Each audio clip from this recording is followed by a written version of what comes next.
কিয়ামতের মাঠে অর্থ বানিয়ে উঠাবেন তিনি কে? সময় তো হাজির, আফসোসের মধ্যে পড়িয়েন না। সময় থাকতে কোরআন দিকে ফিরে আসেন। রাসূল বলেন যারা দুনিয়া থেকে কোরআন থেকে বিমুখ থাকবে তাদের বিরুদ্ধে কিয়ামতের মাঠে মামলা করবেন। এ কথা কে বলে? কোরআন কারীমের 25 নম্বর সূরা, সূরাতুল ফুরকান, আয়াত নাম্বার 30, ওয়া ক্বালা রাসূল ইয়া রাব্বি ইন্না কওমি ইত্তাখাযু হাযাল কুরআনা মাহজুরা।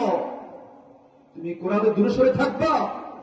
দুনিয়া জীবনে আমি নবীর উম্মত, ইসলাম প্রেমিক, কোরআন প্রেমিক, দ্বীন প্রেমিক আজকের মাহফিল আমি আয়োজন করেছিলাম। আসলে সেই কথা দিয়ে টাকা দিয়েও সে কিছুই করে নাই। সে বাইরে হেঁটে হেঁটে বলবে আমি ফরাজি মসজিদে মাহফিলের সাথে ছিলাম। মিথ্যা বললে আপনার জিহ্বা যিনি কাটে নেবেন তিনি কে? রাসূল মামলা থেকে বাঁচতে চাইলে কিয়ামতের মাঠে সময় থাকতে ফিরে আসুন। বিনয়ের সাথে বলছি, পায়ে ধরে বলছি, বৃদ্ধ বাবারা, কলিজার যুবকেরা, মা বোনেরা, যুবতীরা সবাই কোরআন পড়ুন। জীবনের ভাগ্য পরিবর্তন হয়ে যাবে, রিজিকের দরজা খুলে যাবে।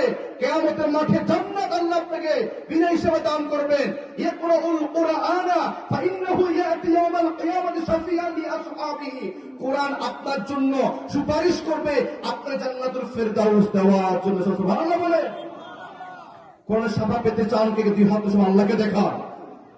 আজকে সবাই এই হাতে কোরআন নেবেন কিনা, নাকি মোবাইল নেবেন? ছেলে মেয়েকে মোবাইল দিবেন?